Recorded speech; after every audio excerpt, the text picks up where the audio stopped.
मन मरा ना माया मरी, मर मर गया शरीर, आशा तृष्णा ना मरी, कह गए दास कबीर। जी हाँ, संत कबीरदास जी ने कहा कि मन मरा ना माया मरी, मर मर गया शरीर, ताश आशा तृष्णा ना मरी, कह गए दास कबीर। मैं इस समय एक शमशान घाट में हूँ। संत कबीरदास जी ने कहा कि माया न मरती है, न मन मरता है। गीता में लिखा है कि आत्मा भी नहीं मरती है, आत्मा अजर अमर है और ये जो शरीर है ये नाशवान है।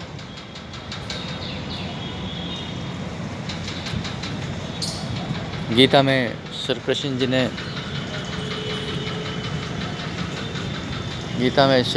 ने अर्जुन को बार बार यही संदेश दिया, बार बार कि जो कर रहा हूँ मैं कर रहा हूँ, यानी कि जो कर रहा है परमात्मा कर रहा है।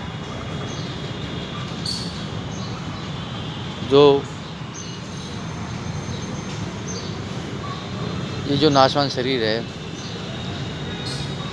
यहाँ चिता पर रख करके अंतिम क्रियाकलाप करके, अंतिम क्रियाक्रम करके उसको विदाई, अंतिम विदाई दे दी जाती है।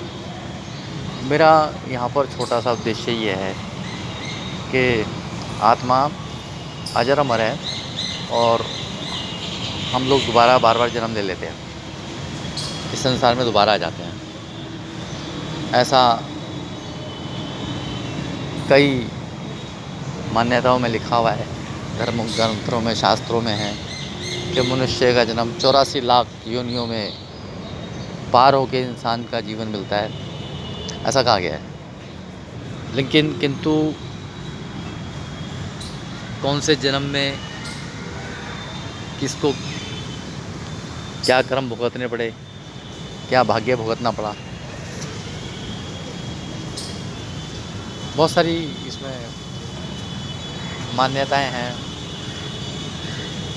एक मान्यता ये है कि कर्मों का फल इंसान को जन्म दर जन्म भटकाता है और गीता में लिखा है कर्म करो फल की चिंता मत करो। बहुत सारे रहस्य हैं, बहुत सारी अनबुझ पहेलियाँ हैं, हमें सुलझानी है। इंसान सुलझाने में लगा हुआ है।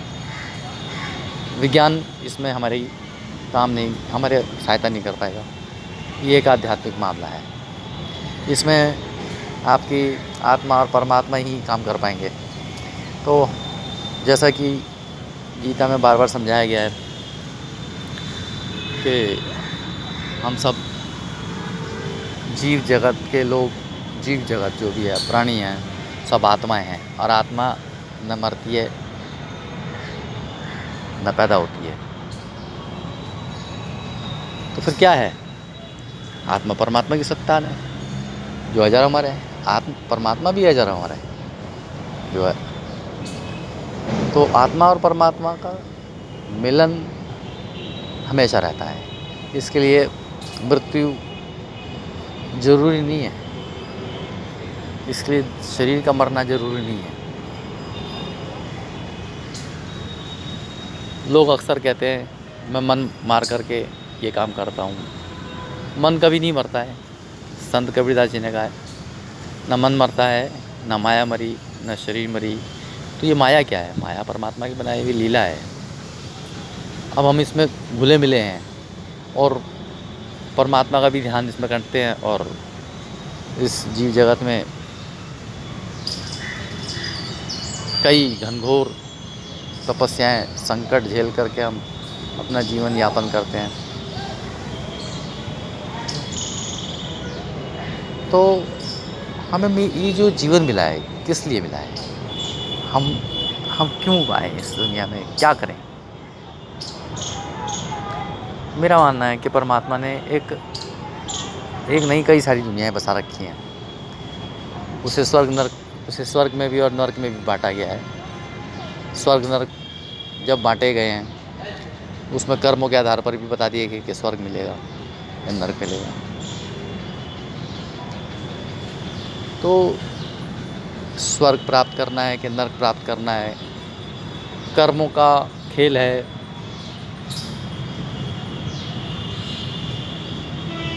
पुनर्जन्म है, 84 लाख योनियों में आना जाना है। इंसान जन्म दर जन्म भटकता है। तो ऐसा क्यों क्यों इंसान अपने को इतना होशियार मानता है, क्यों कर्मवादी बन करके अपने कर्मों को उच्च बताता है। कहता है मेहनत करो सफलता मिलेगी। मेहनत करके आदमी सफलता प्राप्त करता है और फिर वही कर्म करता है जिसमें बाद में उसे कर्म कहता है जी कर्म मैंने करे, अच्छे या करे बुरे करे, मेरी मजबूरी थी। और इस मजबूरी का फ़ायदा और लोगों ने उठाया, मैंने भी उठाया।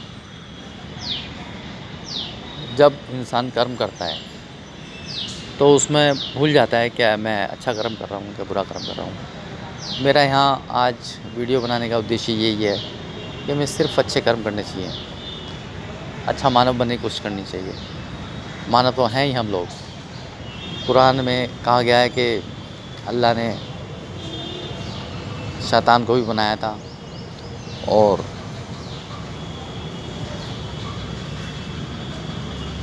अल्लाह ने शैतान को बनाया और इंसान को भी बनाया। जब परमपिता परमेश्वर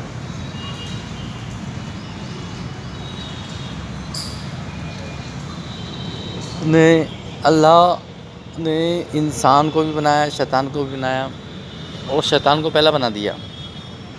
और कुछ अजीब सी कहानी है, मुझे पूरी तरीक़े से मालूम नहीं है।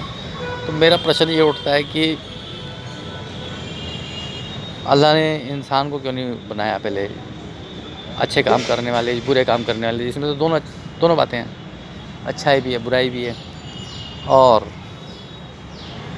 खाली बुराई करने वाले को पहले बना दिया। मुझे कहानी पे थोड़ा शक होता है कि जो अल्लाह की बनाई हुई दुनिया है इसमें शैतान को पहले बना दिया गया। इसमें कहीं कहानी में पेंच है, या तो बनाने वाले को समझ नहीं थी कि शैतान को पहले क्यों बनाया गया। इसका जवाब वो दे नहीं पाएंगे, देना नहीं चाहते, क्योंकि उनकी कहीं कमज़ोरी है जो पीछे लिख रहा है उसके पीछे कहानी को। तो उसमें एक कहीं उसकी एक शातिर दिमागी कारस्तानी है।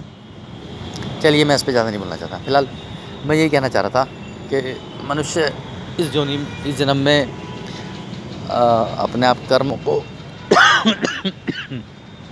सुधारे, अच्छे कर्म करे और दूसरों को बुरा ना करे। क्योंकि हम सब आखिरी में यूँ कहते हैं तेरा ये होगा तेरा वो होगा, और दुआएं बद्दुआएं हमें मिलती हैं। लेकिन घर परिवार के लोग जो शमशान में लाते हैं मन आत्मा की शांति के लिए, बहुत से कर्म कांड होते हैं, कराए जाते हैं। और हर मज़हब में इसका विधान है कि आत्मा को शांति के लिए कुछ न कुछ कर्म कांड किए जाते हैं। तो आत्मा का डर कि कहीं वो सताए ना, कहीं वो भटके ना, कहीं भूत ना बन के आ जाए। असल में कोई भूत आत्मा बन करके अपने को नहीं सताती है। हो सकता है दूसरों को सताए, दूसरों को परेशान करे। तो मेरा मानना ये है कि अच्छे कर्म करेंगे तो अच्छा जीवन जिएंगे।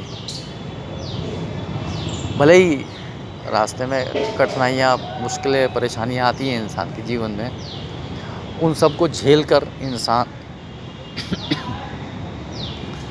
अपने जीवन को सफल बनाए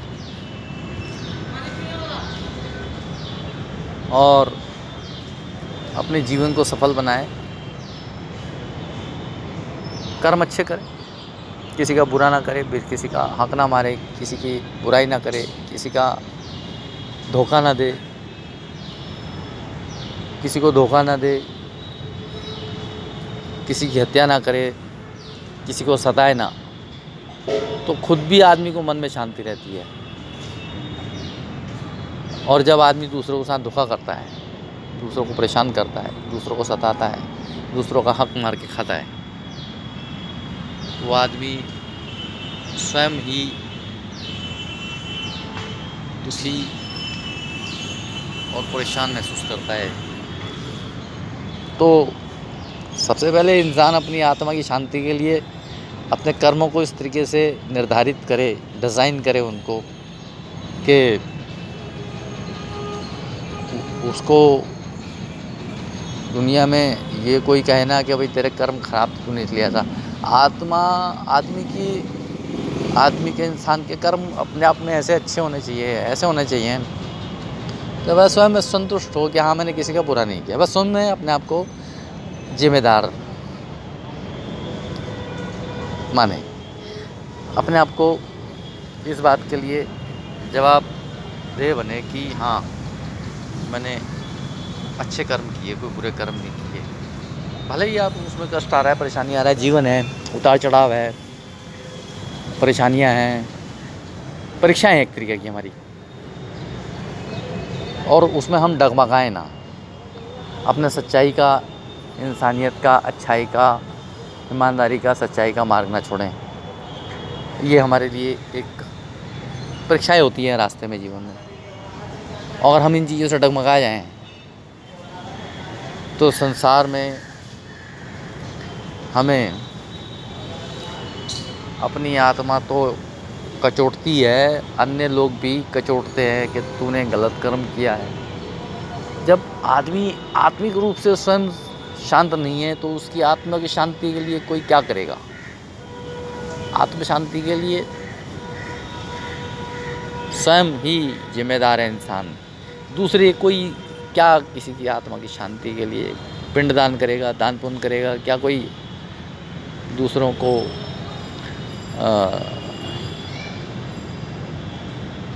अच्छे कपड़े पहना करके अंतिम कर्मकांड के रूप में बहुत से क्रियाकलाप करते हैं। मेरा मानना ये है कि सच्चाई यही है कि इंसान अपने अच्छे कर्म करे तो ऐसी बातों के लिए हमें ज़रूरत नहीं पड़ेगी कि हम ये भ्रामक बातें बना रखी हैं कि हालांकि आत्मा की शांति के लिए पूजा पाठ, प्रार्थना, ये वो, पिंडदान करो। भाई साहब, अगर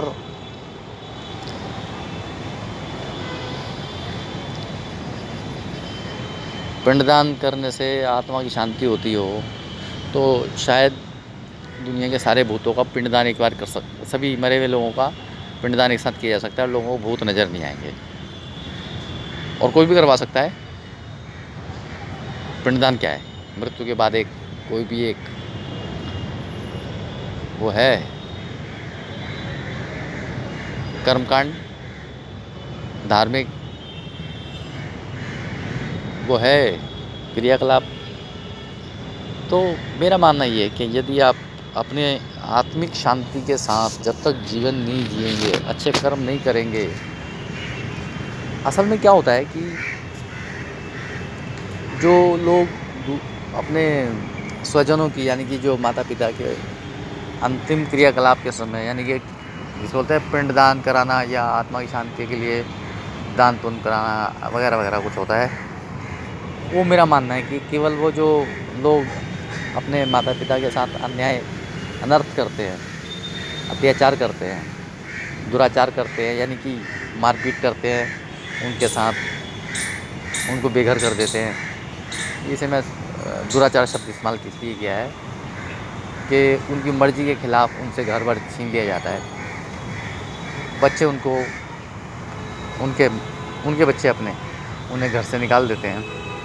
तो यहाँ पर मेरा सिर्फ़ इतना सा कहना है कि जब इंसान अच्छे कर्म खुद नहीं करता, अपने माँ-बाप के साथ अत्याचार करता है, तो उन उ उ उनके पिताजी के या माता के देहांत के बाद अक्सर लोगों को थोड़ा-सा वो लगता है कि मैंने गलत किया, तो अब उनकी शांति के लिए कुछ किया जाए।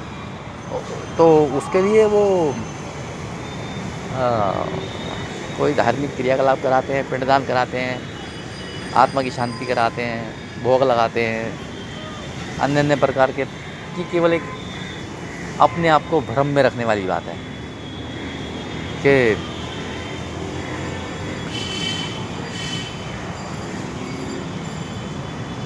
पिंडदान करके आत्मा को शांति हो जाएगी। ये इंसान अपने आप को अपने कुकर्मों को छुपाने की कोशिश कर रहा है कि जी मैंने तो पिताजी के मरने के बाद इतना बढ़िया किया जी, ऐसा किया जी, वो किया जी, और जीते जी उन्हें गालियाँ दिया। अगर पानी भी पिलाया है तो ताने मार-मार के, खाना भी खिलाया है तो ताने मार-मार के, और मरने के बाद उनके बेचारों के स्वर्गवासी होने के बाद उनको भोग लगाते हैं, अन्न भोग लगाते हैं, कभी सोने का, चांदी का, पेड़े का, और जी कहते हैं वो बहुत सारे कर्मकांड होते हैं उसमें मुँह में गंगा जल डाला जाता है, सोना डाला जाता है, पता नहीं क्या-क्या डाला जाता है, बहुत सारी चीज़ डाली जाती हैं।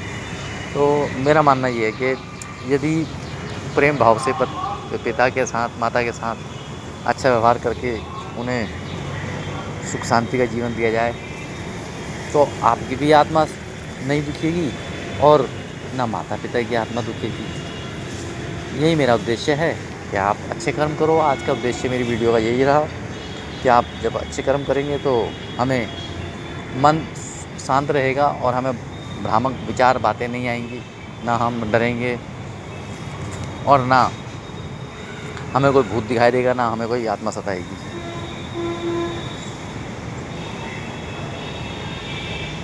उद्देश्य ये है कि हम किसी का बुरा ना सोचें, किसी का बुरा ना करें, किसी का हक ना मारें, किसी की ज़मीन जायदाद छीनने की कोशिश ना करें, मकान, दुकान, बीवी, बच्चों का नुकसान ना पहुँचाएँ, किसी की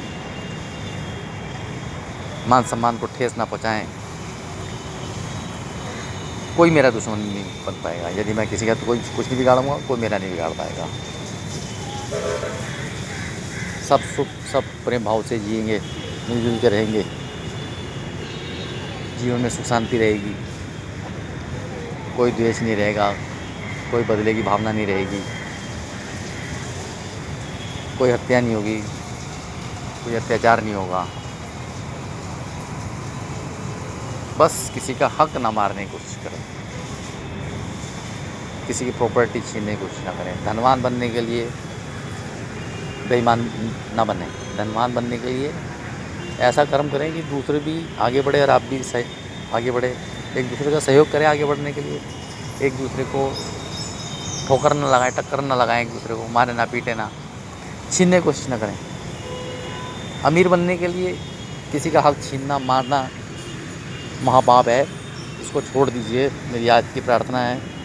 और इस शमशान घाट पर खड़े हुए मैं, ये चिता स्थल है, मैं इनको एक परिक्रमा करके इस चिता स्थल की वीडियो का समाप्ति कर रहा हूँ कि प्रार्थना कर रहा हूँ कि जो भी ये व्यक्ति मेरी इस छोटी सी प्रार्थना को सुन रहा है,